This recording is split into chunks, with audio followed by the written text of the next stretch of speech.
I'd like to tell you about the strangest secret in the world. Some years ago, the late Nobel Prize-winning Dr. Albert Schweitzer was being interviewed in London, and a reporter asked him, "Doctor, what's wrong with men today?" And the great doctor was silent a moment, and then he said, "Men simply don't think." It's about this that I want to talk with you. We live today in a golden age. This is an era that man has looked forward to, dreamed of, and worked toward for thousands of years. But since it's here, we pretty well take it for granted. We in America are particularly fortunate to live in the richest land that ever existed on the face of the earth, a land of abundant opportunity for everyone. But do you know what happens? Well, let's take 100 men who start even at the age of 25. Do you have any idea what will happen to those men by the time they're 65? These 100 men who all start even at the age of 25 believe they're going to be successful. If you asked any one of these men if he wanted to be a success, he'd tell you he did. And you'd notice that he was eager toward life, that there was a certain sparkle to his eye, an erectness to his carriage, and life seemed like a pretty interesting adventure to him. But by the time they're 65, 1 will be rich. 4 will be financially independent. 5 will still be working. 54 will be broke. Now think a moment. Out of the 100, only 5 make the grade. Now why do so many fail? What has happened to the sparkle that was there when they were 25? What's become of the dreams, the hopes, the plans? And why is there such a large disparity between what these men intended to do and what they actually accomplished? When we say about 5% achieve success, we have to define success. And here's the best definition I've ever been able to find. Success is the progressive realization of a worthy ideal. If a man is working toward a predetermined goal and knows where he's going, that man is a success. If he's not doing that, he's a failure. Success is the progressive realization of a worthy ideal. Rollo May, the distinguished psychiatrist, wrote a wonderful book called Man's Search for Himself. And in this book he says, the opposite of courage in our society is not cowardice. It is conformity. And there you have the trouble today. It's conformity, people acting like everyone else without knowing why, without knowing where they're going. Now think of it. In America right now, there are over 18 million people 65 years of age and older. And most of them are broke. They're dependent on someone else for life's necessities. Now, we learn to read by the time we're 7. We learn to make a living by the time we're 25. Usually by that time, we're not only making a living, we're supporting a family. And yet, by the time we're 65, we haven't learned how to become financially independent in the richest land that has ever been known. Why? We conform. And the trouble is that we're acting like the wrong percentage group, the 95 who don't succeed. Now, why do these people conform? Well, they really don't know. These people believe that their lives are shaped by circumstances, by things that happen to them, by exterior forces. They're outer-directed people. A survey was made one time that covered a lot of men, working men, and these men were asked, "Why do you work? Why do you get up in the morning?" 19 out of 20 had no idea. If you ask them, they'll say, well, everyone goes to work in the morning, and that's the reason they do it, because everyone else is doing it. Now let's get back to our definition of success. Who succeeds? The only person who succeeds is the person who is progressively realizing a worthy ideal. He's the person who says, I'm going to become this, and then begins to work toward that goal. I'll tell you who the successful people are. A success is the school teacher who's teaching school because that's what he or she wants to do. The success is the woman who's a wife and mother because she wanted to become a wife and mother and is doing a good job of it. The success is the man who runs the corner gas station because that was his dream. That's what he wanted to do. The success is the successful salesman who wants to become a top-notch salesman and grow and build with his organization. A success is anyone who is doing deliberately a predetermined job because that's what he decided to do deliberately. But only 1 out of 20 does that. That's why today there isn't really any competition unless we make it for ourselves. Instead of competing, all we have to do is create. You know, for 20 years, I looked for the key which would determine what would happen to a human being. Was there a key I wanted to know which would make the future a promise that we could foretell to a large extent? Was there a key that would guarantee a person's becoming successful if he only knew about it and knew how to use it? Well, there is such a key, and I've found it. Have you ever wondered why so many men work so hard and honestly without ever achieving anything in particular, and others don't seem to work hard and yet seem to get everything? They seem to have the magic touch. You've heard them say that about someone. Everything he touches turns to gold. And have you ever noticed that a man who becomes successful tends to continue to become successful? And on the other hand, have you noticed how a man who's a failure tends to continue to fail? Well, it's because of goals. Some of us have goals, some don't. People with goals succeed because they know where they're going. It's that simple. Think of a ship leaving a harbor, and think of it with the complete voyage mapped out and planned. The captain and crew know exactly where it's going and how long it'll take. It has a definite goal. Now, 9,999 times out of 10,000, it will get to where it started out to get. Now let's take another ship, just like the first, only let's not put a crew on it or a captain at the helm. Let's give it no aiming point, no goal, no destination. We just start the engines and let it go. I think you'll agree with me that if it gets out of the harbor at all, it will either sink or wind up on some deserted beach, a derelict. It can't go anyplace because it has no destination and no guidance, and it's the same with a human being. Take the salesman, for example. There's no other person in the world today with the future of a good salesman.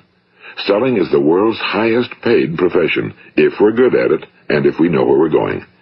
Every company needs top-notch salesmen, and they reward those men. The sky's the limit for them. But how many can you find? Someone once said the human race is fixed, not to prevent the strong from winning, but to prevent the weak from losing. The American economy today can be likened to a convoy in time of war. The entire economy is slowed down to protect its weakest link, just as the convoy had to go at the speed that would permit its slowest vessel to remain in formation. That's why it's so easy to make a living today. It takes no particular brains or talent to make a living and support a family today. So we have a plateau of so-called security, if that's what a person's looking for. But we do have to decide how high above this plateau we want to aim. Now let's get back to the strangest secret in the world, the story that I wanted to tell you today. Why do men with goals succeed in life and men without them fail? Well, let me tell you something which, if you really understand it, will alter your life immediately. If you understand completely what I'm going to tell you from this moment on, your life will never be the same again. You will suddenly find that good luck just seems to be attracted to you. The things you want just seem to fall in line, and from now on you won't have the problems, the worries, the gnawing lump of anxiety that perhaps you've experienced before. Doubt, fear, well, they'll be things of the past. Here's the key to success and the key to failure. We become what we think about. Now let me say that again. We become what we think about. Throughout all history, the great wise men and teachers, philosophers and prophets have disagreed with one another on many different things. It's only on this one point that they are in complete and unanimous agreement. Listen to what Marcus Aurelius, the great Roman emperor, said. A man's life is what his thoughts make of it. Disraeli said this, everything comes if a man will only wait. I've brought myself by long meditation to the conviction that a human being with a settled purpose must accomplish it, and that nothing can resist a will that will stake even existence for its fulfillment. Ralph Waldo Emerson said this, a man is what he thinks about all day long. William James said, the greatest discovery of my generation is that human beings can alter their lives by altering their attitudes of mind. And he also said, we need only in cold blood act as if the thing in question were real, and it will become infallibly real by growing into such a connection with our life that it will become real.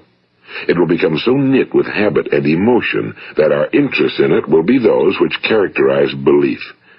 And he also said, if you only care enough for a result, you will almost certainly attain it. If you wish to be rich, you will be rich.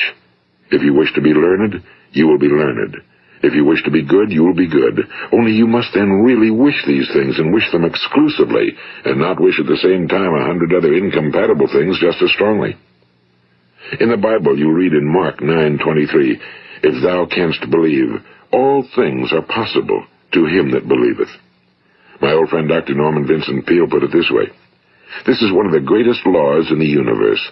Fervently do I wish I had discovered it as a very young man. It dawned upon me much later in life, and I found it to be one of the greatest, if not my greatest discovery outside of my relationship to God. The great law, briefly and simply stated, is that if you think in negative terms, you will get negative results. If you think in positive terms, you will achieve positive results. That is the simple fact, he went on to say, which is at the basis of an astonishing law of prosperity and success. In 3 words, believe and succeed. William Shakespeare put it this way: our doubts are traitors and make us lose the good we oft might win by fearing to attempt. George Bernard Shaw said, people are always blaming their circumstances for what they are. I don't believe in circumstances. The people who get on in this world are the people who get up and look for the circumstances they want, and if they can't find them, make them. Well, it's pretty apparent, isn't it? And every person who discovered this for a while believed that he was the first one to work it out. We become what we think about. Now, it stands to reason that a person who's thinking about a concrete and worthwhile goal is going to reach it, because that's what he's thinking about, and we become what we think about. Conversely, the man who has no goal, who doesn't know where he's going, and whose thoughts must therefore be thoughts of confusion and anxiety and fear and worry, becomes what he thinks about. His life becomes one of frustration and fear and anxiety and worry. And if he thinks about nothing, he becomes nothing. Now, how does it work? Why do we become what we think about? Well, I'll tell you how it works as far as we know. Now, to do this, I want to tell you about a situation that parallels the human mind. Suppose a farmer has some land, and it's good fertile land. Now, the land gives the farmer a choice. He may plant in that land whatever he chooses. The land doesn't care. It's up to the farmer to make the decision. Now, remember, we're comparing the human mind with the land because the mind, like the land, doesn't care what you plant in it. It will return what you plant, but it doesn't care what you plant. Now, let's say that the farmer has 2 seeds in his hand. One is a seed of corn. The other is nightshade, a deadly poison. He digs 2 little holes in the earth, and he plants both seeds, one corn, the other nightshade. He covers up the holes, waters, and takes care of the land, and what will happen? Invariably, the land will return what's planted. As it's written in the Bible, as ye sow, so shall ye reap. Now remember, the land doesn't care. It'll return poison in just as wonderful abundance as it will corn. So up come the 2 plants, one corn, one poison. Now, the human mind is far more fertile, far more incredible and mysterious than the land, but it works the same way. It doesn't care what we plant. Success, failure. A concrete, worthwhile goal, or confusion. Misunderstanding, fear, anxiety, and so on. But what we plant, it must return to us. You see, the human mind is the last great unexplored continent on Earth. It contains riches beyond our wildest dreams. It will return anything we want to plant. Now, you might say, well, if that's true, why don't people use their minds more? Well, I think they figured out an answer to that one, too. Our mind comes as standard equipment at birth. It's free, and things that are given to us for nothing we place little value on. Things that we pay money for, we value. The paradox is that exactly the reverse is true. Everything that's really worthwhile in life came to us free. Our minds, our souls, our bodies, our hopes, our dreams, our ambitions, our intelligence, our love of family and children and friends and country, all these priceless possessions are free. But the things that cost us money are actually very cheap and can be replaced at any time. A good man can be completely wiped out and make another fortune. He can do that several times. Even if our home burns down, we can rebuild it. But the things we got for nothing, we can never replace. The human mind isn't used because we take it for granted. Familiarity breeds contempt. It can do any kind of job we assign to it, but generally speaking, we use it for little jobs instead of big, important ones. Universities have proved that most of us are operating on about 10% or less of our abilities. So decide now, what is it you want? Plant your goal in your mind. It's the most important decision you'll ever make in your entire life. What is it you want? Do you want to be an outstanding salesman? A better worker at your particular job? Do you want to go places in your company? In your community? Do you want to get rich? All you've got to do is plant that seed in your mind, care for it, work steadily toward your goal, and it will become a reality. It not only will, there's no way that it cannot. You see, that's a law, like the laws of Sir Isaac Newton, the laws of gravity. If you get on top of a building and jump off, you'll always go down. You'll never go up, and it's the same with all the other laws of nature. They always work. They're inflexible. Think about your goal in a relaxed, positive way. Picture yourself in your mind's eye as having already achieved this goal. See yourself doing the things you will be doing when you've reached your goal. Ours has been called the phenobarbital age, the age of ulcers and nervous breakdowns and tranquilizers. At a time when medical research has raised us to a new plateau of good health and longevity, far too many of us worry ourselves into an early grave trying to cope with things in our own little personal ways without learning a few great laws that will take care of everything for us. These things we bring on ourselves through our habitual way of thinking. Every one of us is the sum total of his own thoughts. He is where he is because that's exactly where he really wants to be, whether he'll admit that or not. Each of us must live off the fruit of his thoughts in the future, because what you think today and tomorrow, next month and next year, will mold your life and determine your future. You're guided by your mind. I remember one time I was driving through eastern Arizona, and I saw one of those giant earth-moving machines roaring along the road at about 35 miles an hour with what looked like 30 tons of dirt in it. A tremendous, incredible machine, and there was a little man perched way up on top with the wheel in his hands guiding it. And as I drove along, I was struck by the similarity of that machine to the human mind. Just suppose you're sitting at the controls of such a vast source of energy. Are you going to sit back and fold your arms and let it run itself into a ditch? Or are you going to keep both hands firmly on the wheel and control and direct this power to a specific, worthwhile purpose? It's up to you. You're in the driver's seat.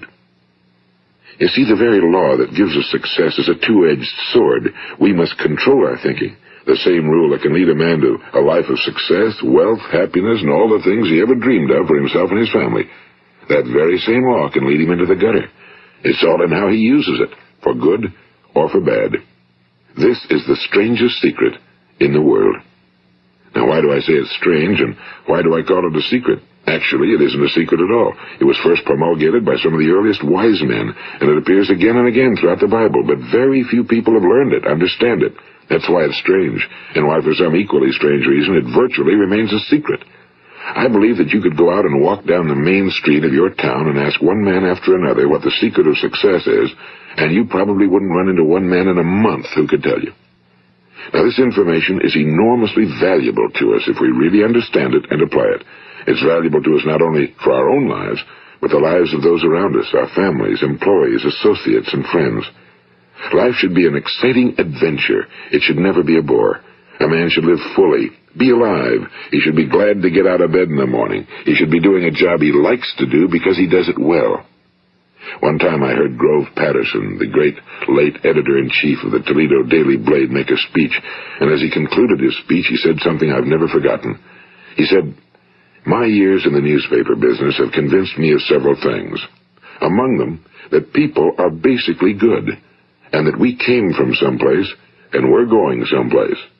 So we should make our time here an exciting adventure. The architect of the universe didn't build a stairway leading nowhere." And the greatest teacher of all, the carpenter from the plains of Galilee, gave us the secret time and time again. As ye believe, so shall it be done unto you. I've explained the strangest secret in the world and how it works. Now, on this side, I want to explain how you can prove to yourself the enormous returns possible in your own life by putting this secret to a practical test. I want you to make a test that will last 30 days. It isn't going to be easy, but if you'll give it a good try, it will completely change your life for the better. Now, back in the 17th century, Sir Isaac Newton, the English mathematician and natural philosopher, gave us some natural laws of physics which apply as much to human beings as they do to the movement of bodies in the universe. And one of these laws is that for every action, there is an equal and opposite reaction. Simply stated, as it applies to you and me, it means we can achieve nothing without paying the price. The results of your 30-day experiment will be in direct proportion to the effort you put forth. To be a doctor, you must pay the price of long years of difficult study. To be successful in selling, and remember that each of us succeeds to the extent of his ability to sell.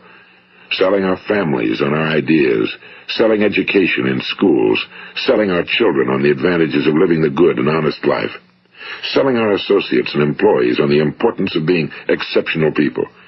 To, of course, the profession of selling itself. But to be successful in selling our way to the good life, we must be willing to pay the price. Now, what is that price? Well, it's many things. First, it's understanding emotionally, as well as intellectually, that we literally become what we think about, that we must control our thoughts if we're to control our lives. It's understanding fully that as ye sow, so shall ye reap. Second, it's cutting away all fetters from the mind and permitting it to soar as it was divinely designed to do. It's the realization that your limitations are self-imposed and that the opportunities for you today are enormous beyond belief. It's rising above narrow-minded pettiness and prejudice.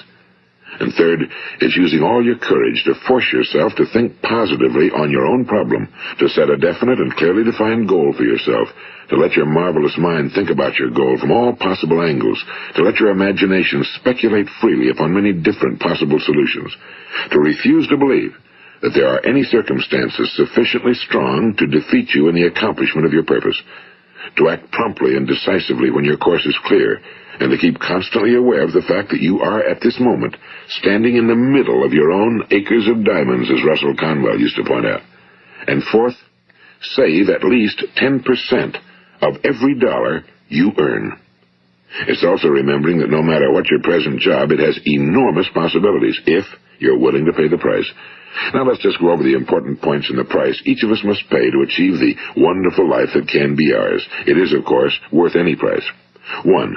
You will become what you think about. 2. Remember the word imagination and let your mind begin to soar. 3. Courage. Concentrate on your goal every day. 4. Save 10% of what you earn. And 5. Action. Ideas are worthless unless we act on them. Now, I'll try to outline the 30-day test I want you to make. Keep in mind that you have nothing to lose by making this test and everything you could possibly want to gain. There are 2 things that may be said of everyone. Each of us wants something, and each of us is afraid of something. I want you to write on a card what it is you want more than anything else. It may be more money. Perhaps you'd like to double your income or make a specific amount of money. It may be a beautiful home. It may be success at your job. It may be a particular position in life. It could be a more harmonious family. Each of us wants something. Now write down on your card specifically what it is you want. Make sure it's a single goal and clearly defined. You needn't show it to anyone, but carry it with you so that you can look at it several times a day. Think about it in a cheerful, relaxed, positive way each morning when you get up, and immediately you have something to work for, something to get out of bed for, something to live for. Look at it every chance you get during the day and just before going to bed at night. And as you look at it, remember that you must become what you think about, and since you're thinking about your goal, you realize that soon it will be yours. In fact, it's yours really the moment you write it down and begin to think about it. Look at the abundance all around you as you go about your daily business. You have as much right to this abundance as any other living creature. It's yours for the asking. Now we come to the difficult part. Difficult because it means the formation of what is probably a brand new habit, and new habits are not easily formed. Once formed, however, it will follow you for the rest of your life. Stop thinking about what it is you fear. Each time a fearful or negative thought comes into your consciousness, replace it with a mental picture of your positive and worthwhile goal. And there will come times when you'll feel like giving up. It's easier for a human being to think negatively than positively. That's why only 5% are successful. You must begin now to place yourself in that group. For 30 days, you must take control of your mind. It will think about only what you permit it to think about. Each day for this 30-day test, do more than you have to do. In addition to maintaining a cheerful, positive outlook, give of yourself more than you've ever done before. Do this knowing that your returns in life must be in direct proportion to what you give. The moment you decide on a goal to work toward, you're immediately a successful person. You are then in that rare and successful category of people who know where they're going. Out of every 100 people, you belong to the top 5. Don't concern yourself too much with how you're going to achieve your goal. Leave that completely to a power greater than yourself. All you have to do is know where you're going. The answers will come to you of their own accord and at the right time. Remember these words from the Sermon on the Mount, and remember them well. Keep them constantly before you this month of your test. Ask, and it shall be given you. Seek, and ye shall find. Knock, and it shall be opened unto you. For every one that asketh receiveth, and he that seeketh findeth, and to him that knocketh it shall be opened. It's as marvelous and as simple as that. In fact, it's so simple that in our seemingly complicated world, it's difficult for an adult to understand that all he needs is a purpose and faith. For 30 days, Do your very best. If you're a salesman, go at it as you've never done before, not in a hectic fashion, but with the calm, cheerful assurance that time well spent will give you the abundance in return you deserve and want. If you're a homemaker, devote your 30-day test to completely giving of yourself without thinking about receiving anything in return, and you'll be amazed at the difference it makes in your life. No matter what your job, do it as you've never done it before for 30 days. And if you've kept your goal before you every day, you'll wonder and marvel at this new life you've found. Dorothea Brand, the outstanding editor and writer, discovered it for herself and tells about it in her fine book, Wake Up and Live. Her entire philosophy is reduced to the words, act as though it were impossible to fail. She made her own test with sincerity and faith, and her entire life was changed to one of overwhelming success. Now, you make your test for 30 full days. Don't start your test until you've made up your mind to stick with it.